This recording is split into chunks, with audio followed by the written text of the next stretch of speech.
In this video, we are going to discuss what the 2016 election cycle teaches us about which brand of conservatism wins and which brand of conservatism loses.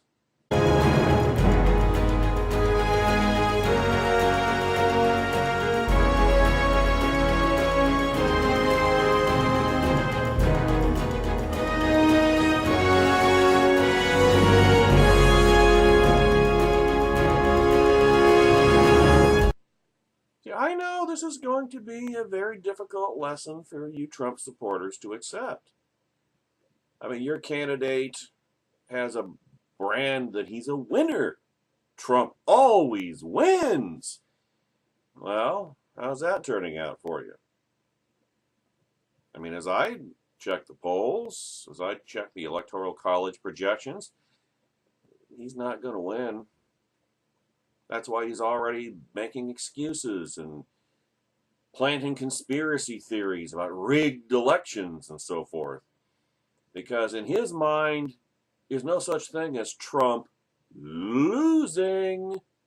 So he's got to invent reasons why he really won better than it was stolen from him by mysterious, evil forces, conspiracies, and the like. But isn't that precisely the kind of thing that losers do? Make excuses, never own any failure. I mean, put it another way, winners tend to be humble. Winners don't feel an insecure need to prove that they're winners. They let their victories speak for themselves. Why can't Trump do that? Well, you know the answer.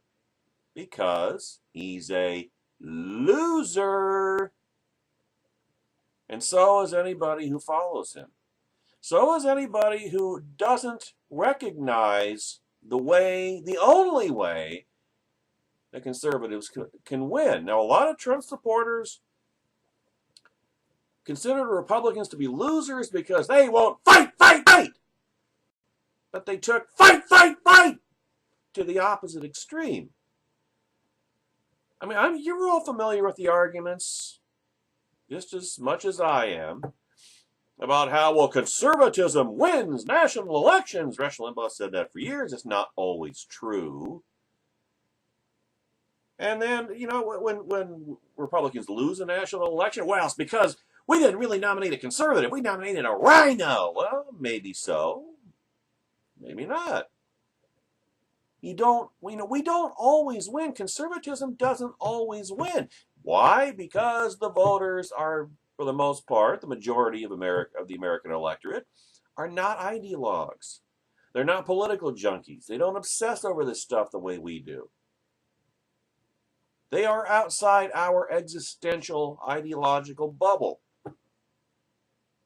So if you convince yourself that conservatism can't lose, if you convince yourself of the myth that, well, America is still really majority conservative, no, it's not, then you're going to see election results like we've had over the past generation. This will be, by the way, the sixth national election, or sixth national popular vote, that the right has lost out of the last 7 presidential elections, going back to 1992. Now, you can draw one of two conclusions from that. Either, well, America is not as conservative as we thought it was, or as we convinced ourselves it was, or that we wanted to believe it was, or there must be some conspiracy, or the Republican Party has betrayed us, or they keep putting up milquetoast squishes and rhinos and blah, blah, blah. The latter of which, it has been true at times, but not always. And so, because too many Republicans, too many what are now conservatives, Trumplicans, have convince themselves of the myth that America is really a conservative country and we're just getting screwed, then they haven't learned the lesson that Ronald Reagan learned, embodied, taught. I mean, did Ronald Reagan ever lose an election, a national election, or a gubernatorial election? No, he didn't. He ran for governor of California, won. Ran for re-election as governor of California, and won. Yeah, he ran for the Republican nomination a couple of times before he won it in 1980, but then he defeated Jimmy Carter that November and then won re-election in 1984 in the biggest landslide. Oh, let's see, I think it was the third biggest landslide of the post-war era. 59% of the popular vote, the biggest electoral college landslide ever, 525 to 13. So Ronald Reagan was a winner. And what did he embody? Well, just to answer that question, ask yourself this question. Yeah, I'm pulling a Bill Cosby on you. Not that kind of Bill Cosby, but, no, I told you that story to tell you this one. Back Bill Cosby. Whatever happened to the happy warrior? As Jay Caruso asks this morning at Red State. Now, conservatism at its best, contrary to the left, is optimistic. Think Marco Rubio. Can you imagine how different things would be right now? How totally different a conversation we'd be having if Marco Rubio had been nominated instead of Donald Trump? Marco Rubio, who, by the way, polled the best against Hillary Clinton of anybody in the Republican field. Why? Because he was a happy warrior. He was optimistic. He was sunny. America's best days are still ahead.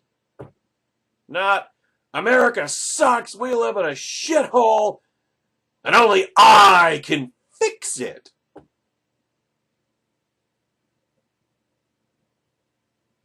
Ronald Reagan embodied the spirit that says America's best days are ahead. Shining city on a hill.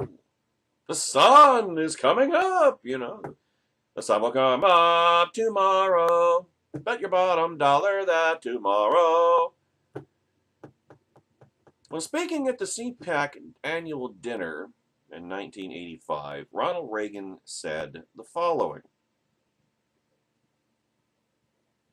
Once during the campaign, I said, "This is a wonderful time to be alive." And I meant that. I meant that we're lucky not to live in pale and timid times. We've been blessed with the opportunity to stand for something, for liberty and freedom and fairness. And these are the things worth fighting for, worth devoting our lives to. And we have good reason to be hopeful and optimistic. We've made much progress already. So let us go forth with good cheer and stout hearts, happy warriors out to seize back a country and a world to freedom. Now, this is not yet another in a series of videos going back over the years where a person yearns for the next Ronald Reagan. There'll only be one Ronald Reagan, that's not the point. We don't fixate. I mean, Ronald Reagan, let's not, in other words, let's not dance around Ronald Reagan like he was a golden calf or like Trumplican's have been doing the last 16 months, 17 months, an orange calf. Let's not do that. Let's not turn Ronald Reagan into a cult, all right? That's not the point. It's not about Reagan so much as it is the lack of individuals who embody that same spirit. Let's not worship Reagan. Let's follow his example. And today, conservatism largely has abandoned his example, went the opposite direction, and it's producing the predictable results. Now, there are some, as I mentioned, who still remained in the Reagan mold. The aforementioned Senator Rubio, Ben Sasse, Paul Ryan, Mike Lee. I talked about Paul Ryan yesterday. Paul Ryan embodies true conservatism. I mean, they are just several examples of those who advance the cause of conservatism in a positive way. I mean, because you have to remember, what is the way that you advance your cause in a constitutional republic? Persuasion. People have to be willing to listen to you in the first place before you can even make their case to them. If you're optimistic and happy and positive, more people on balance are going to want to listen to you or be willing to listen to you at the very least. Whereas if you are angry and bitter and we're coming after you and all that kind of rigmarole, all that kind of nonsense, what do you think the reaction is going to be from the general voting public, the low information voter? They're not going to listen to you. They're going to tell you to go piss off. You're discrediting everything that you claim to stand for. You know the expression, you attract more ants with sugar than with vinegar? Or, you can plug in the particulars, but the template remains the same. I mean, positive, just say Reagan conservatives' ideas and policy proposals are offered with hope, optimism, and opportunity. That brand of conservatism can bridge the gap between various demographics and the Republican Party. If you want to reach a group that is usually opposed to you, doesn't trust you, guess what you got to do? You have to build up that level of trust. You can't just call them stupid for residing, like for African Americans, for example. You can't attract them to your side, persuade them to your point of view by calling them stupid and saying, "Wow, you're stupid. You're just a bunch of morons." Residing on the left-wing plantation, the welfare state plantation for all these decades. You love your chains. Well, how's that going to help? That's just going to confirm why they distrust you in the first place. You don't have to moderate. You don't have to move left. You just have to present your ideas in a positive, upbeat, optimistic frame of mind. You have to persuade. And before you can persuade, they have to be willing to listen to you. Anger doesn't work. Anger doesn't expand the tent, so to speak, or not so much expand the tent in the sense of welcoming new people into it. Not moving the tent, welcoming, attracting people in your tent's direction. Anger doesn't do that. Happiness, optimism, positivity does. Unfortunately, a toxic strain of conservatism, i.e. National Socialism, it isn't conservatism, exists within the current political climate, and it is one that still has, depressingly, influence. There is no core to it. There is nothing helpful about it. There is nothing positive about it. It is faux conservatism. It is cuck-servatism. It is National Socialism built around anger and nothing more. I mean, that is populism. Populism is anger. It's always been anger. Populism has always been anger. It's always been that way. It always will be that way. That's why it's so dangerous. That's why populism and constitutionalism don't go together. They're incompatible. Populism is democracy. Populism is the mob. And the Founding Fathers did not trust democracy for that very reason.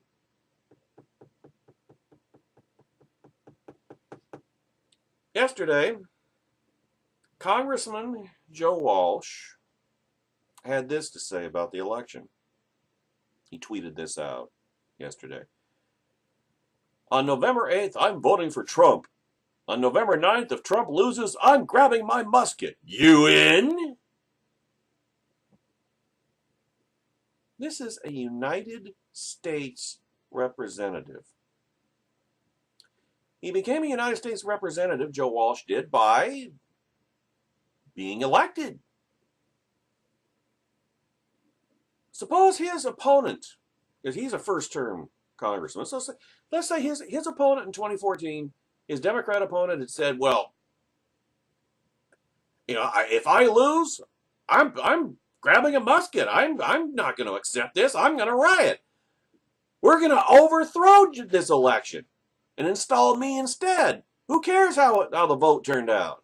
Isn't that what Joe Walsh is saying here? That by definition, Hillary Clinton winning by the margin by which she's going to win is just automatically illegitimate somehow? That there's no possibility of Trump legitimately losing, even if he loses by 6 or 7 percentage points in the popular vote, 10 million votes, well over 100 electoral votes in the Electoral College? That's not, he's not going to accept the results? Down this path lies madness. Down this path lies civil war. You are talking about overthrowing a legitimate presidential election. That's what third world dictatorships do. Third world kleptocracies, not the United States of America. I mean, this is, again, a so-called Republican embodying every left-wing stereotype that has ever been vomited by the left on the right. It is quitting. It is capitulating. It is surrendering. It is giving up. In this tweet, Joe Walsh is as much as saying conservatives can't win, so we're just going to have to overthrow the government. Yeah, that will really persuade people. It's not of what people like him want to persuade. Of course, these people don't, Trumplicans don't care about persuasion anyway. If they had, they wouldn't have nominated Trump. What's persuasive about taking a sledgehammer to to things, to institutions and so forth? What's persuasive about burn it down?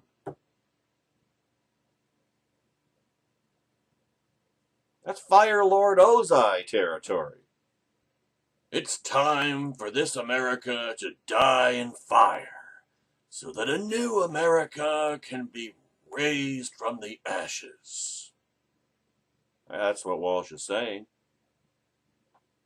Now, Jake Tapper noticed Congressman Walsh's tweet, and he asked him in a reply, what exactly does that mean?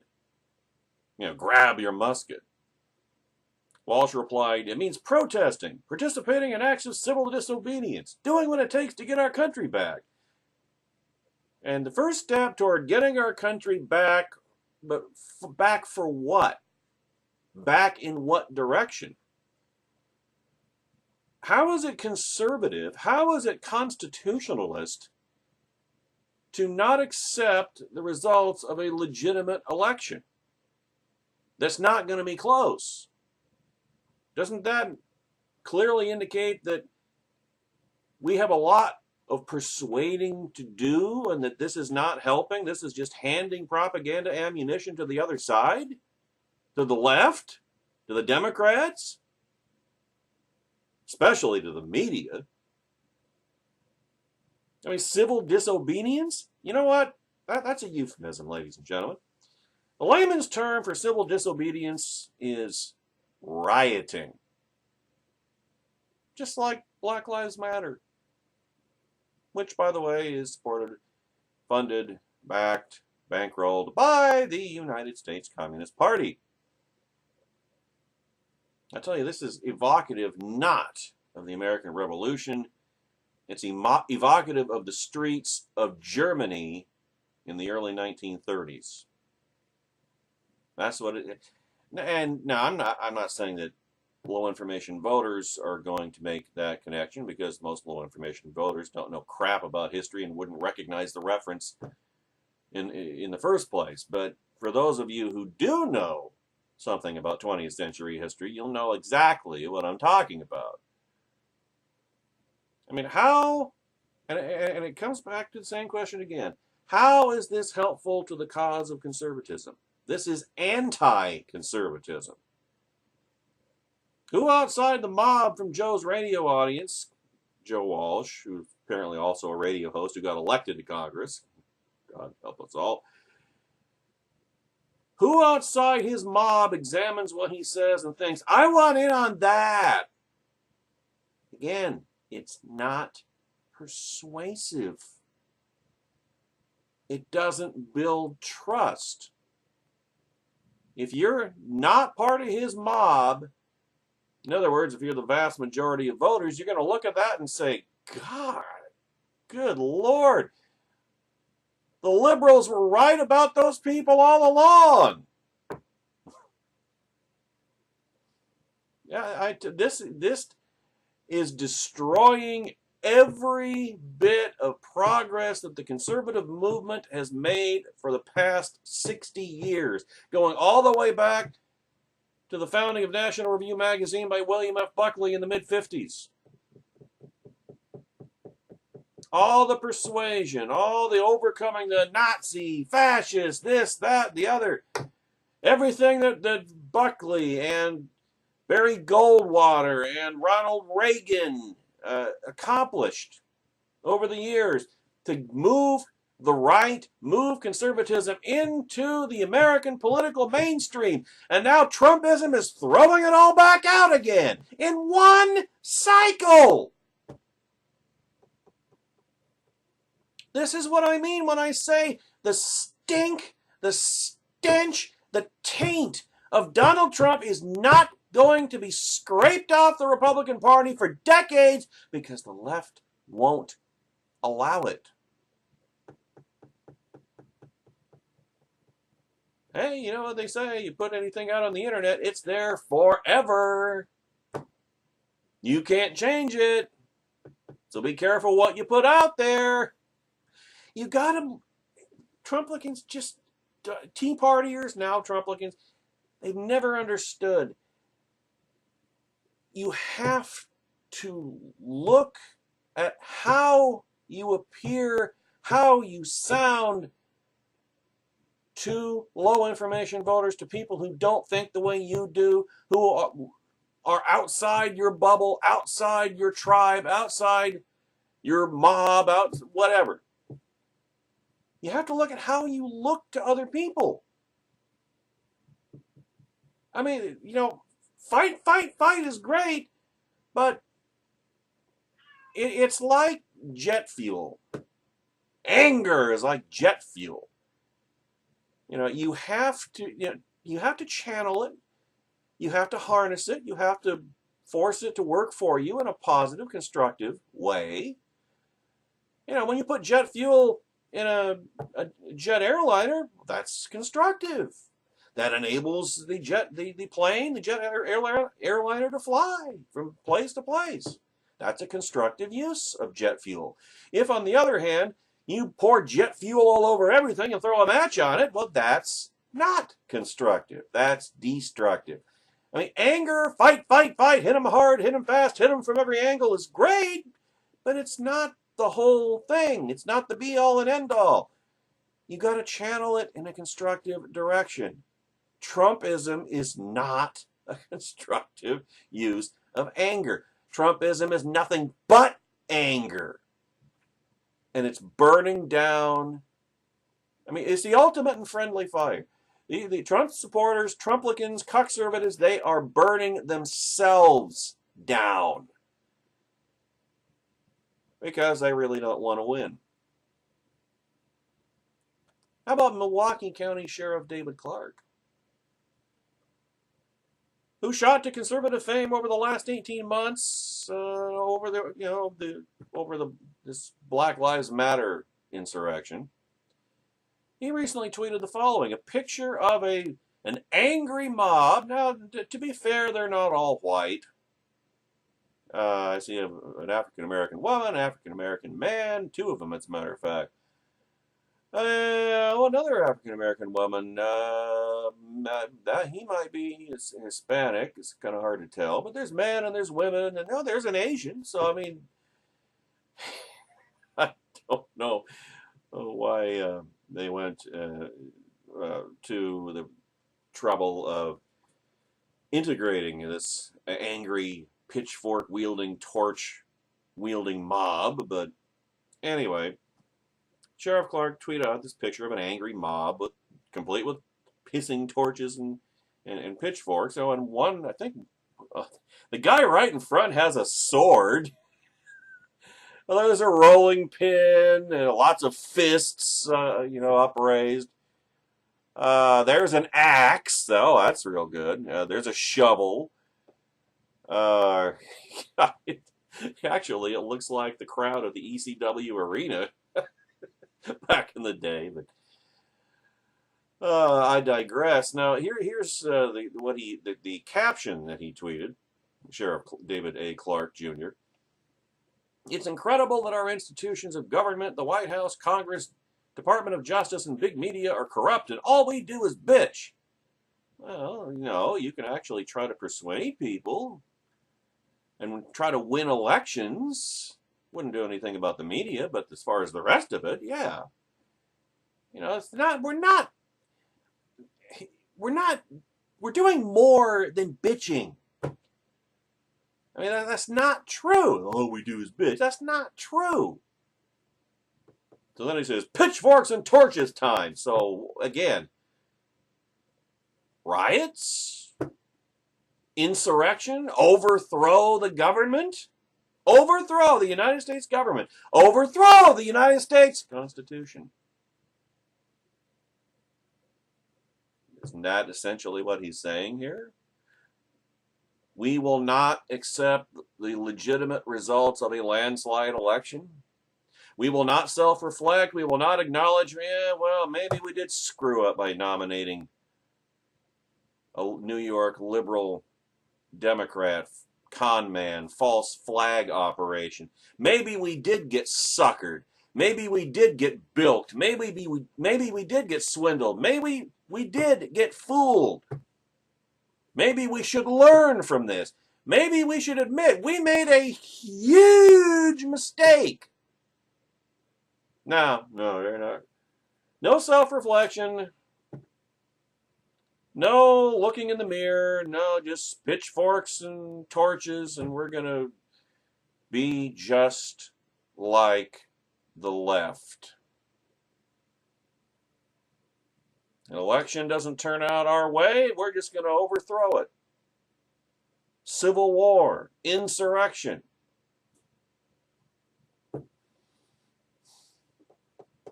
And that's going to persuade or build trust with whom?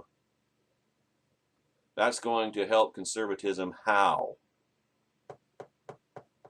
You know who it's going to help? It's going to help the left. See?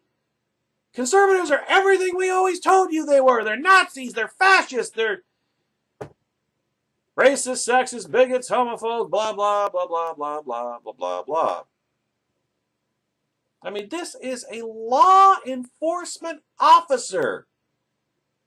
Not a lawless, law enforcement officer pushing lawlessness. Engaging in this kind of nonsense. And he didn't back down. Oh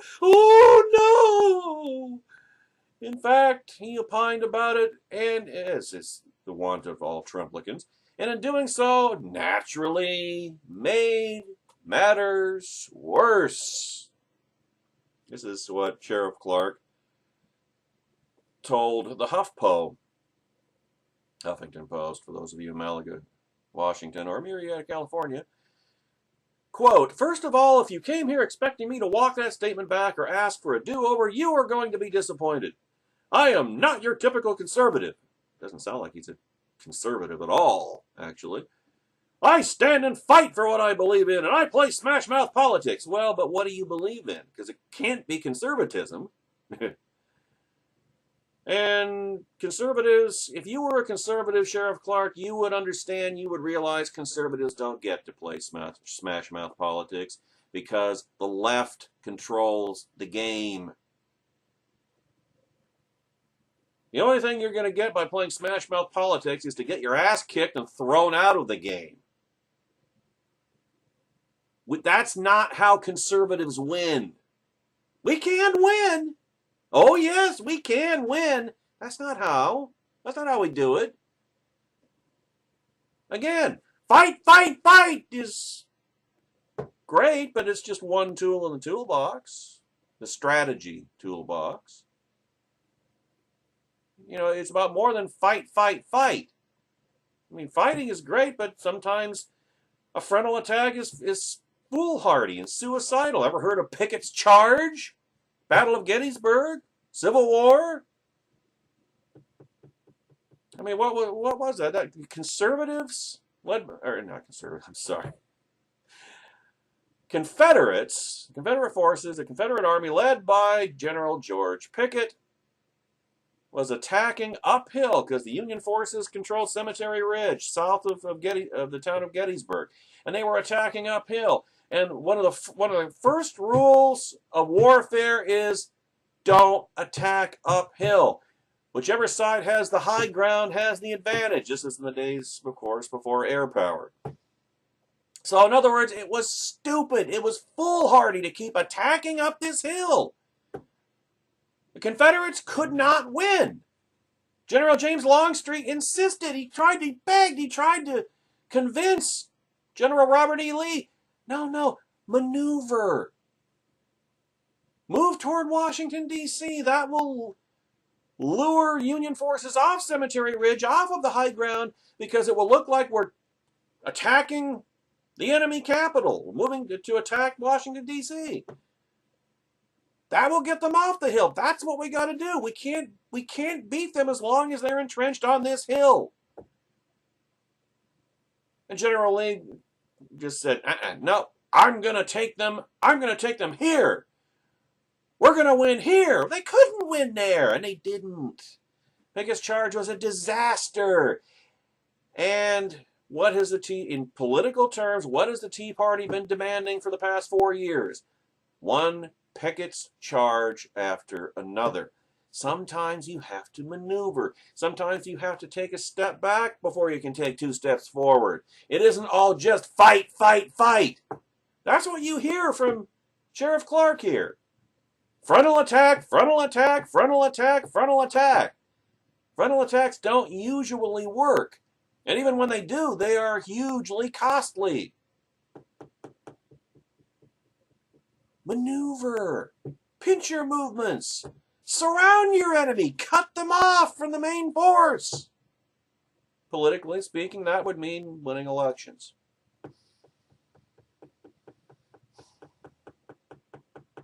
Big media is not used to smash-mouth politics from many conservatives. Well, no, they're not, because heretofore conservatives have had the sense that God gave a doorknob to realize that doesn't work for us. And big media is not used to it, but they're happily taking all of this ammunition that they're going to be using against the right for decades to come. When I tweeted the above image, the angry mob, pitchforks and hissing torches and so forth. When I tweeted the above image, I meant it. I wasn't speaking in code, continued Clark. It's time to run these corrupt politicians out of Washington, D.C. and back to whatever crevices they crawled from. Okay, well, don't you mean, doesn't that mean defeating them for re-election? Doesn't that require persuasion? And how can you persuade unless you build up a level of trust? You have to make them the bad guy. I mean, Sheriff Clark, we understand corrupt politicians in Washington, D.C., they're the bad guy. Well, but most voters don't see them that way. Otherwise, they wouldn't keep getting reelected. So you've got to convince them, you've got to persuade them that the corrupt politicians in Washington, D.C. have to be gotten out of there. This is not going to accomplish that. This is going to reinforce them. This is going to entrench them ever deeper. You are doing their work for them, Sheriff. And then this one, it's time to put Mrs. Bill Clinton behind bars where she belongs. As a political prisoner? Now, if he had said, it's time to indict Mrs. Bill Clinton, everybody could get behind that. Every conservative can get behind that. Criminally indict Hillary Clinton? Hell yeah! Throw her in jail without a trial? Did you hear Sheriff Clark say anything about indict her, put her on trial? You didn't hear that, did you? Oh, well, it's implied. Well, then why didn't he say it?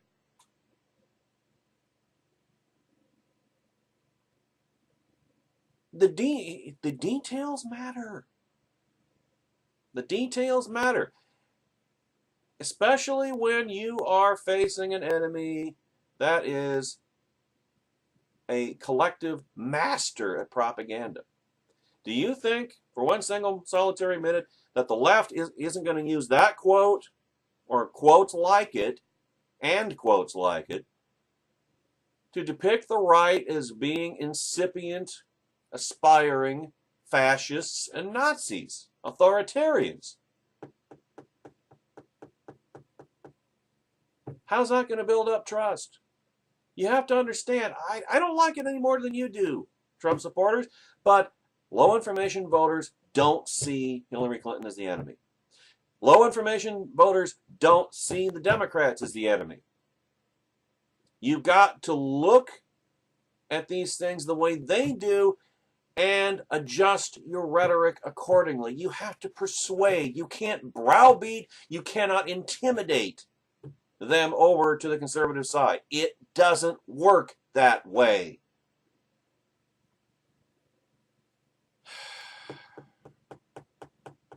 It is time that the DOJ learns what the J stands for in their name. Oh, well, okay. Does that mean overthrowing the executive branch?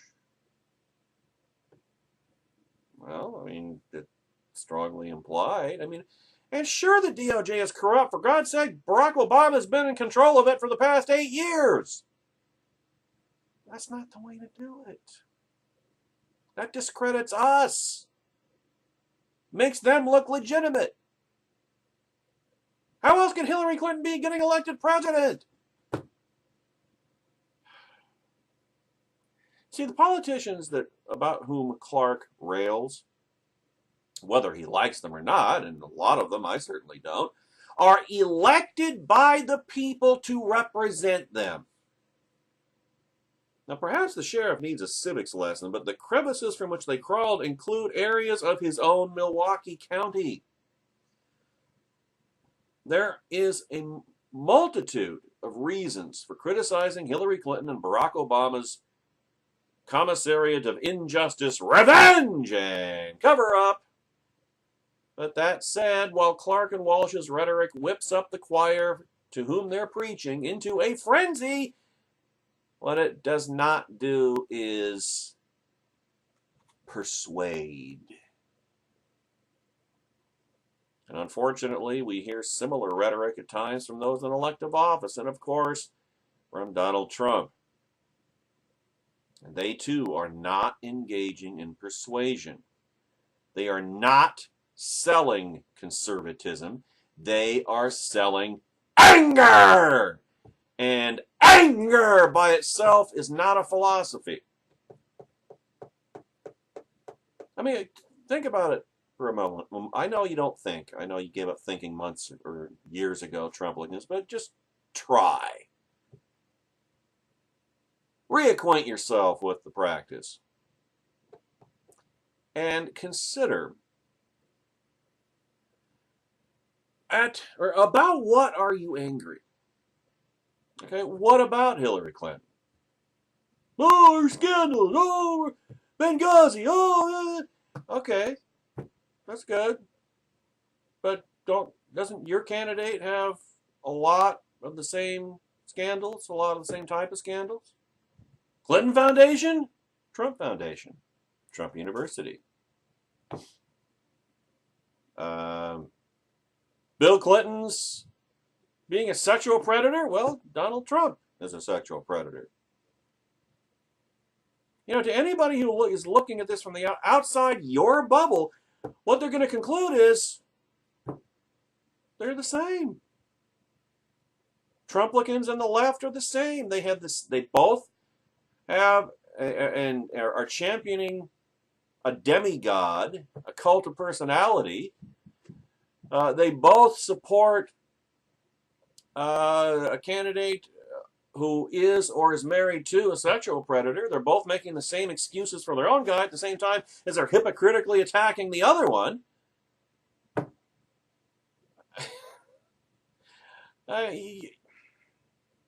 In other words, what is the philosophical reason for your opposition to Hillary Clinton? And why are you not talking about that philosophy instead of just bashing her?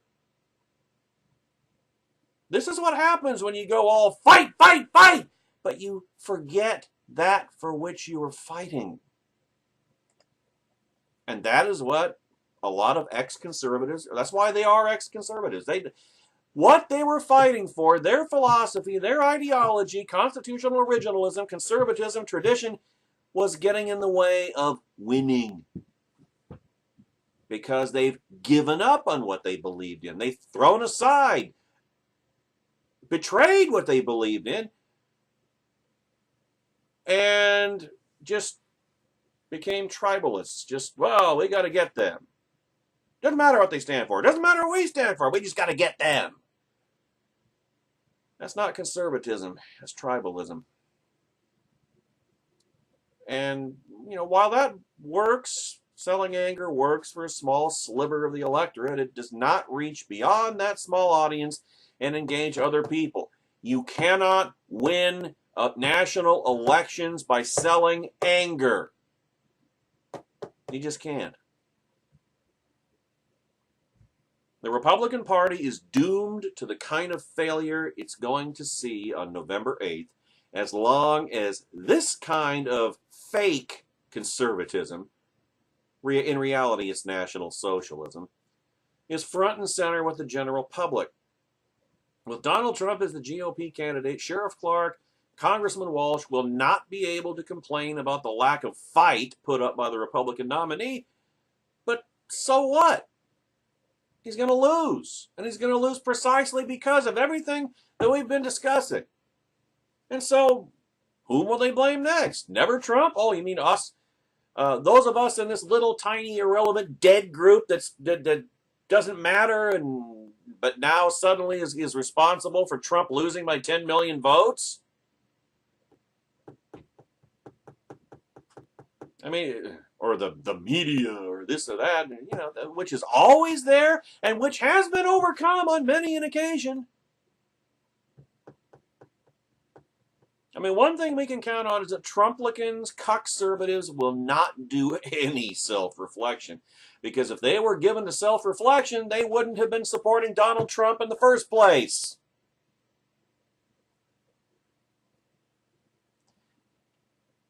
You know, when the smoke clears on November 9th, the Republican Party will have to make wholesale changes if they want to win a presidential election ever again. Conservatism, envisioned in part by William F. Buckley and Ronald Reagan, can still be applied today. However, if GOP leadership and voters allow the populist, angry, faux version, in reality, National Socialism, or state corporatism, aka fascism, espoused by Donald Trump and Pat Buchanan to rule the day, the happy warrior conservatism that wins, in other words, actual, true conservatism, will be lost in the wilderness forever.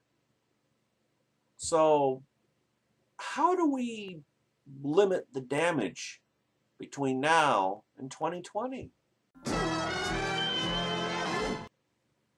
Kevin Williamson reminds us this morning at nationalreview.com that despite what Trumplicans, conservatives ragingly insist, there is a great deal of value to continued Republican congressional majorities, particularly since they will be the only, or would be the only, line of defense between us and a rampaging President Hillary Rodham Clinton that Donald Trump has made inevitable. Now, Trump entered the Republican presidential primaries vowing that he would show the Republican Party how to win again. Well, it was a BS claim then, and it's even more of a BS claim now. It is a curious claim now in that Trump, barring some black swan level event, is not going to win. He never could. He isn't. He never will. If the election were held today, Hillary Clinton would finish well over, well, she would have 333 electoral votes to 199 for Trump and 6 for Evan McMullin. Trump has even managed to put Texas, and his 38 electoral votes into play. That's a bit short of the so much winning you'll get tired of it of which he boasted once upon a time. It isn't even a little bit of winning or even a decent showing. It is a blowout defeat, a beatdown, an ass kicking. It was a BS claim at the beginning of the primary season, too, and that Republicans had been doing a historically unprecedented amount of winning up until the rise of Trump mania. The GOP had a majority in the Senate, a substantial majority in the House, a large majority of state governorships and state legislative houses. Even in Florida, a 50-50 Republican-Democrat state, Republicans could not do anything but win when it came to statewide offices and Senate elections. On top of all that, a generation-long project of judicial reform had borne fruit in the form of 2 very important Supreme Court victories, one for the First Amendment and one for the Second Amendment, which, the justices ruled, mean what they say after all. But see, here's the thing. Nobody wins them all. And conservatives are not entitled to victory. Right doesn't make might. There's no entitlement that, well, we're right, so we should win. We should always win. We should never lose. Well, that doesn't work that way because the other side gets to fight, too. They get to advance their despicable, disgusting agenda as well. Yes, Republicans were twice defeated by Barack Obama. The first defeat came in a year in which war weariness, my ass. Faux war weariness, Republican scandals, and a financial crisis, a false flag operation carried out by the Democrats, economic sabotage to guarantee a Democrat wave election, ensured that no Republican was going to win the White House. But the second came when Republicans nominated Mitt Romney, an excellent man, an honorable man, an actual conservative, Not perfect, but still a conservative, who probably would have been an excellent president, as he's been vindicated repeatedly over the past 4 years, but who was not the best campaigner, didn't have charisma, and, presidential contests have been beauty pageants for ever since JFK and Nixon in 1960. And of course, 2012 not being the year to be a square Mormon millionaire having to defend the record of a private equity firm sharing a name, homophonically at least, with a Batman villain. I can't remember the name of that firm now. But hey, politics is downstream from culture. I would make the argument that even 20 years before, Mitt Romney would have won that election. But the culture has deteriorated accordingly. Now see, the consequences of those defeats were very different.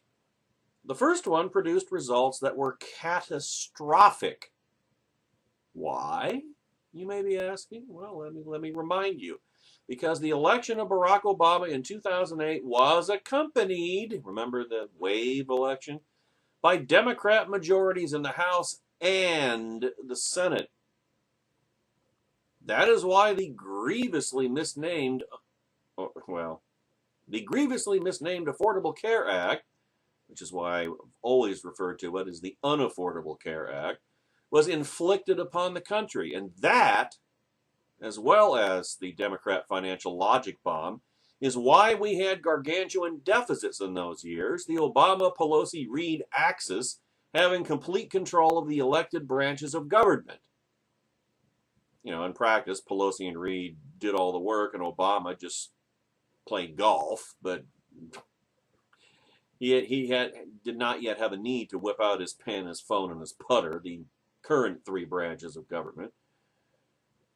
Now, once Americans sobered up, Republican congressional majorities set about reducing those deficits and ameliorating the worst of the Obama regime's excesses. But tremendous damage already had been done. There was damage done in the second Obama regime as well, but nothing like what happened under unitary Democrat control of the federal government. Now, there is a great deal of drama in national politics, but experience with politics at the smaller scale, and the operative phrase here being experience with politics,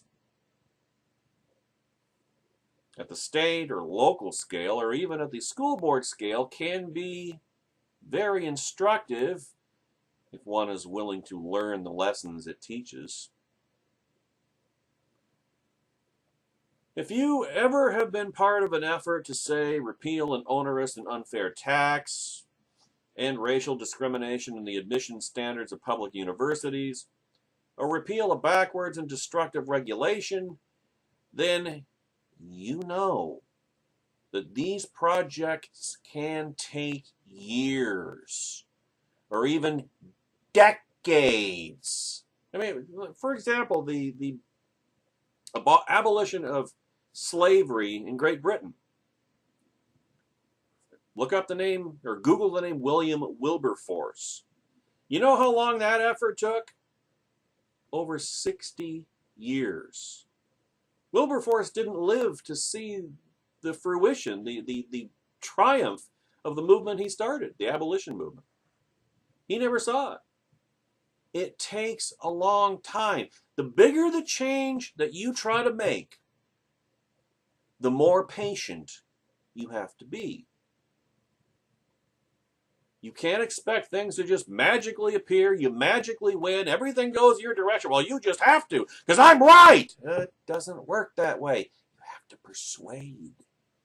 In a free society, you have to persuade people to your point of view. And the other side is going to be doing the same thing in the opposite direction, working against you, working to stop you at every turn. You have to be patient. You have to have realistic expectations. Victory is never certain. Victory is never permanent. Victory is never unqualified. And the Democrat process, bottom line, enormously frustrating.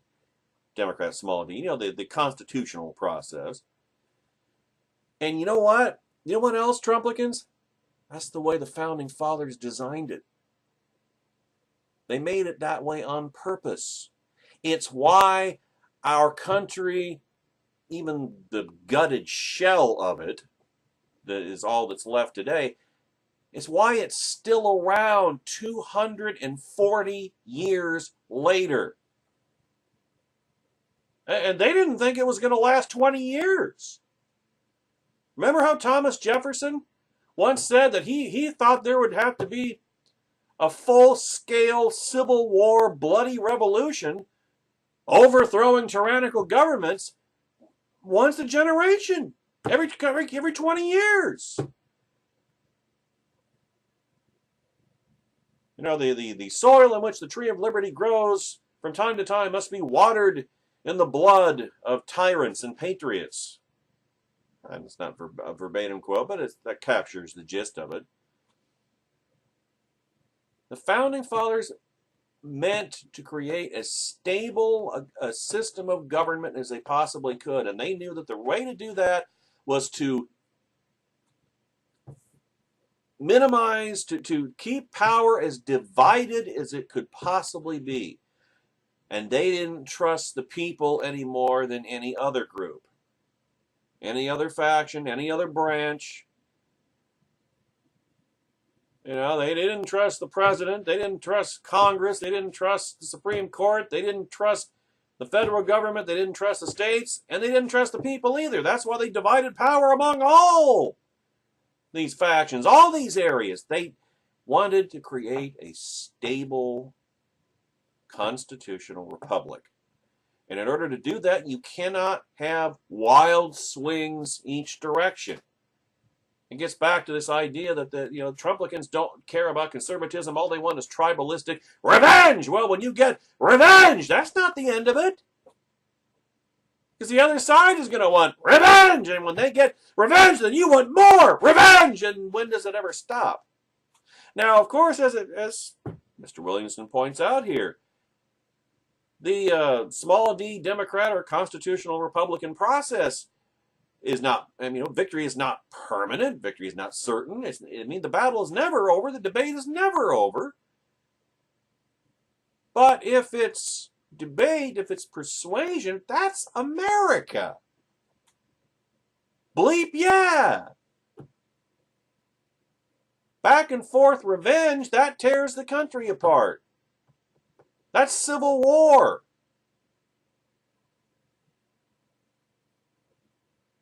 Which is generally held to have been a tragedy, a national tragedy. Democrats did not start dreaming up their statist, for example, their statist healthcare programs, or all their statist programs, when Barack Obama was nominated. They've been working on those since the 40s. In terms of socialized medicine, 70 years. The left-wing, or progressive, if you want to use their inaccurate, self-congratulating, halo-polishing term for themselves. That project, that movement, that process has been going for over a century. It's like I've always tried to tell Tea Partiers, the left has been at this for over 100 years. It took them that long to degrade the country to the point it is now. And they weren't doing it against an organized opposition resisting them bitterly every step of the way. Do you really think that you're going to turn the country around just like that? In a cycle, or in a couple of political cycles, or electoral cycles, I should say, election cycles, or in a decade? No. It's going to take at least as long, and probably twice as long as it's taken the left to get us to this point. People like Doug Gibbs, And, you know, in the past, he's admitted that, yeah, this is true. I don't know what he thinks now, since he sold out to Trump. But it's going to take longer than our lifetime. You're not going to see the results of your efforts. It's going to be difficult. Guess what? Victory is not, nor is it ever going to be certain. Victory is never, and whatever victories you do win are not going to be permanent. You're never going to get everything of what you want. That's why you have to keep coming back for more, coming back for more, coming back for more. And not get frustrated and say, burn it down, when you don't get everything you want automatically.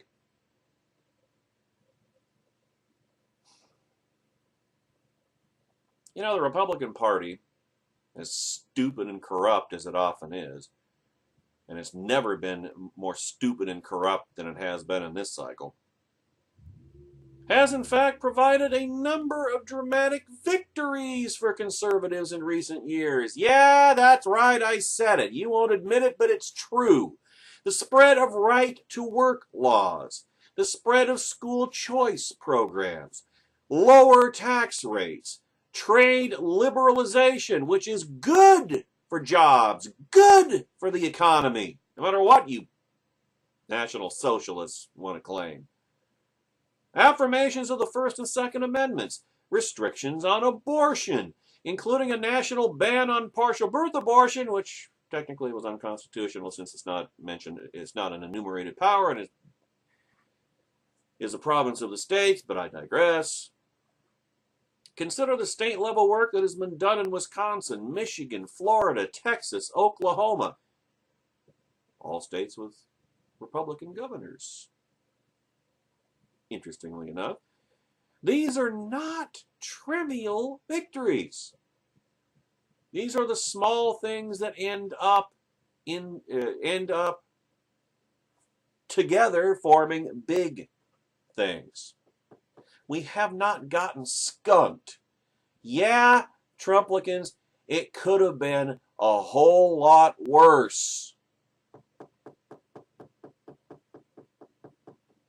But we had control of Congress. And I'm old enough to remember when the Republicans were shut out of control of the House of Representatives for 40 years.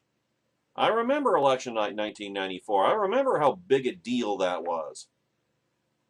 I remember David Brinkley snapping his pencil in half, slamming it on the table in the studio of ABC News and stomping off the set. I remember that. Republicans in control of the House of Representatives? For God's sake, that was like the Seahawks winning the Super Bowl a few years ago. Is this really real? Am I seeing this? Is this really happening? It's like Morpheus at the end of Matrix Revolutions. Is this really real? I have dreamed of this day. You know, it didn't seem real. It's like if Publishers Clearinghouse showed up at your door with a big check. It's like, is this really happening? And now it's like, let him have it. Burn it down. It's like, oh, okay. You want Mrs. Clinton, the woman that you Trump supporters will have gotten elected, you want her to be unopposed? You want her to have no opposition? No way to stop her? No way to slow her down at all?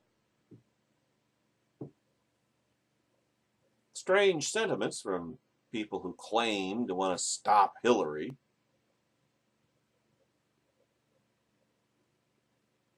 I mean, some conservatives, i.e. National Socialists, were driven mad by Barack Obama. Some for reasons having to do with race and culture, some because of his imperious and insufferable style, some for other reasons. These National Socialists did not think much of the Republican victories of the past 20 years, dismissing them as nothing more than coastal elites pursuing their own ends. Yeah, conservative ends. Free market ends. Constitutional ends. Wow, who knew that Manhattan investment bankers cared so deeply for our Second Amendment rights, or that defense contractors in Virginia fretted about abortion? Huh? They believe that Barack Obama is evil. Well, he's a communist. Yeah, there's no question about that. And that the Republican Party has betrayed them to accommodate him because they fear, here the story becomes positively absurd, that they might suffer socially if they took too strong a stand. Georgetown cocktail parties and all that. The financial interests of cable news has-beens and talk radio ranters in maintaining that betrayal storyline will be of some interest and worth revisiting in the aftermath of what's coming on Election Day, assuming some or any of these cable news has-beens and talk radio ranters even remain on the air, because their audiences just dry up.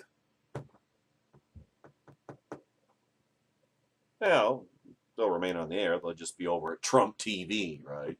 Making television great again.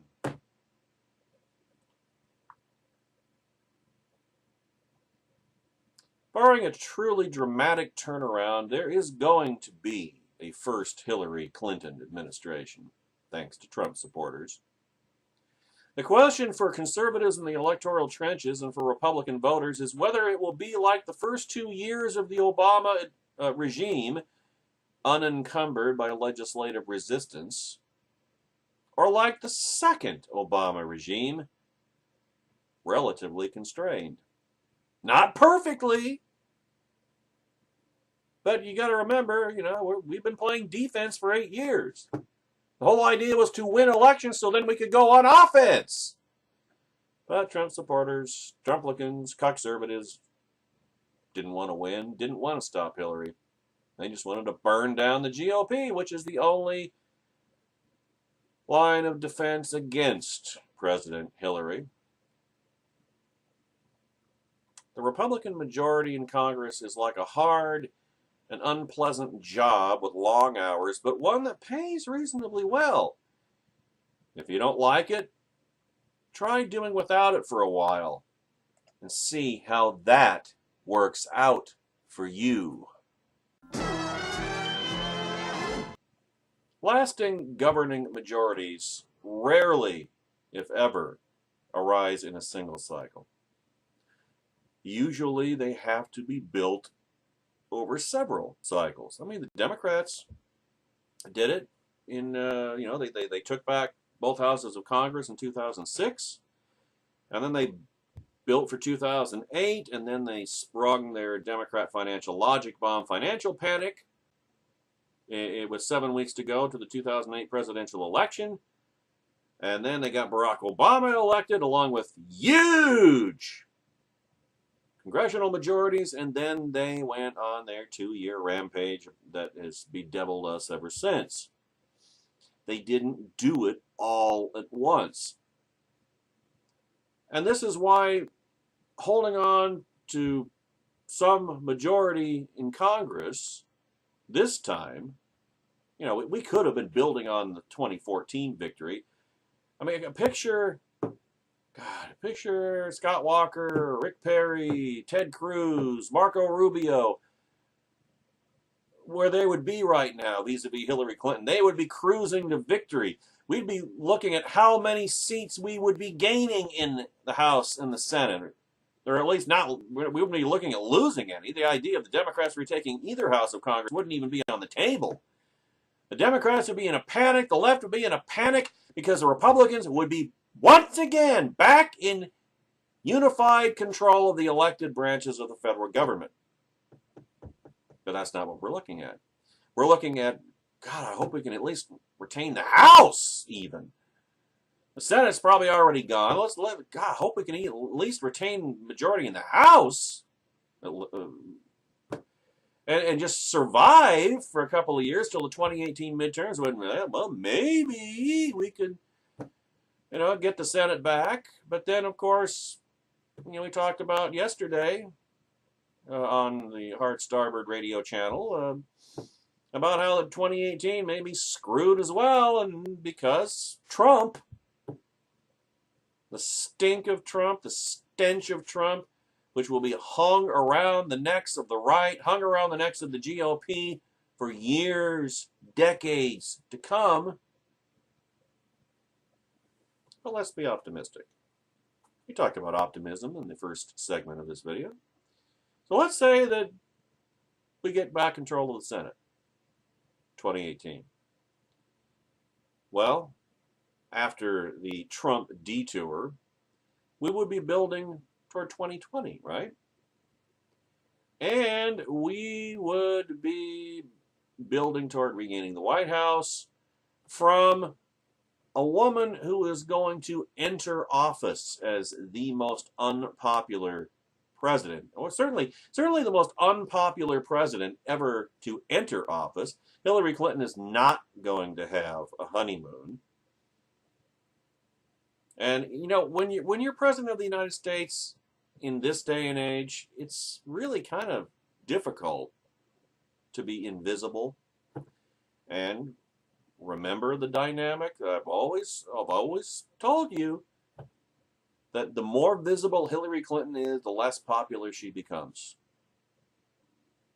I mean, she is not Barack Obama. She is not her husband. She is the 21st century Jimmy Carter. And by the time we get to 2020, the country will be begging the GOP to nominate a sane, positive, Reagan-esque, conservative, alternative, anything to get rid of that shrill old hag harpy. But will the GOP be in a position to do that? Will the GOP even be willing to do that? That's the question George Will asks in his syndicated column today. I mean, there has never been, with one exception, FDR, and that was Great Depression, World War II, very unique circumstances. It's only happened once in American history where a party and a president won 4 consecutive elections. Very, very rare. And then, yes, before the Civil War, when there functionally was only one party in this country from like 1828 through 1865, or 1860, roughly. But in an era when there are 2 major parties on a national level, winning 4 consecutive presidential elections, it just doesn't.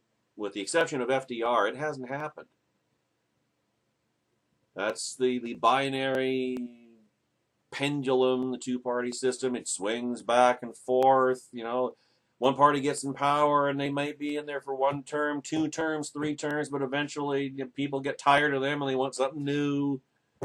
And it's not necessarily or even primarily driven by ideology either. Otherwise, why would the pendulum have been swinging for all this time, all these decades, century and a half? Why would that have continued to be the case? Obviously, the American people are not ideological.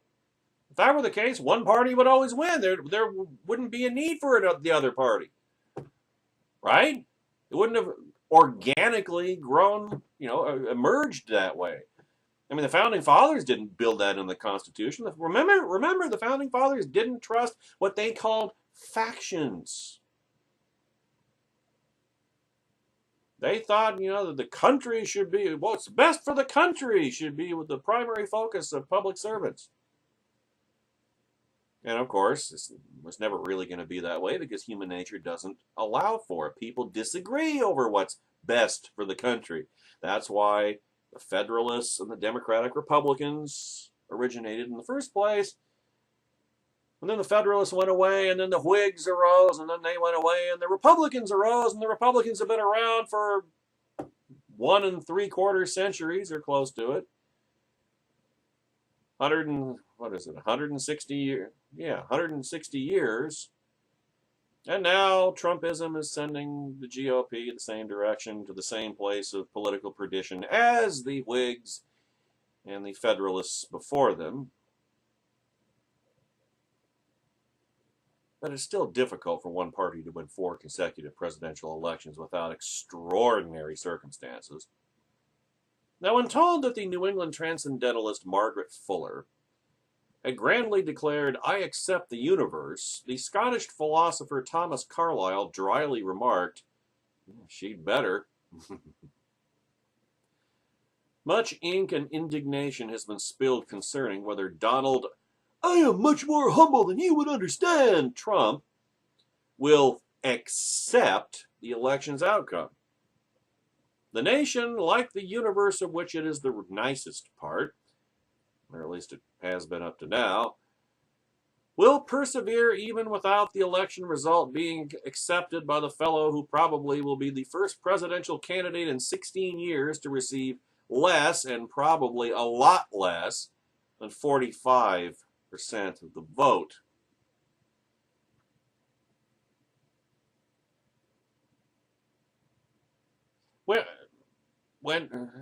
No, actually, that's 20 years. Yeah, 20 years. Bob Dole got 41% of the vote in the three-way field in 1996. Anyway, when the Jimmy Carter-Walter Mondale ticket lost 44 states in 1980, Walter Mondale used his elegant concession remarks to herald a chance to rejoice. Quote, "Today, all across this nation, in high school cafeterias, in town halls, in churches and synagogues, the American people quietly wielded their staggering power. Tonight, we celebrate above all the process we call American freedom." Well, today, such political grace notes are rare as the nation slouches toward its first dyspeptic landslide, an electoral vote avalanche for a candidate regretted by a majority of the electorate. Yeah, we look back and we say, yeah, well, Dukakis could never have won. Carter couldn't win re-election. Mondale got destroyed. He could never have won. John Kerry, even he couldn't win. Well, Hillary Clinton belongs in that category. This is the lengths that had to be gone to put her in the White House, folks. Now Abraham Lincoln was elected in 1860 with the lowest percentage of the popular vote, 39.9%, of any electoral winner in history. He received fewer than the combined votes for 2 Democrat rivals, the Northerner Stephen Douglas and the Southerner John Breckinridge. This did not prevent Lincoln from becoming the nation's second greatest president, after George Washington. No matter what you think, Doug, majorities, however helpful, are not necessary. I said this after the 2000 election. Hey, you know what? It helps to have a mandate, but you still, any president still has the bully pulpit, assuming that they can be persuasive. Mrs. Clinton's going to have a real big problem with that, no matter how much the media tries to help her. In 14 of the 39 elections since 1860, the winner did not get a majority of the popular vote, including Woodrow Wilson twice. I'd say he had an impact. Harry Truman, John Kennedy, Bill Clinton twice, Democrats all. Jimmy Carter's 50.1% of the popular vote in 1976 was the only time in the 40 years after 1964, in other words, the first 4 decades of my lifetime, that a Democrat presidential candidate would win a majority of the popular vote. Ronald Brownstein of The Atlantic notes, quote, "Since the 1828 election of Andrew Jackson, which historians consider the birth of the modern 2-party system, no party has ever won the presidential popular vote 6 times over 7 elections. until now. That's right, folks. That is how Donald Trump has made history by enabling the Democrats to go 6 out of 7. By the evening of November 8th, the Republican Party will have lost the popular vote for the 6th time in 7 elections, and will have lost 3 consecutive elections for the first time since the 1940s.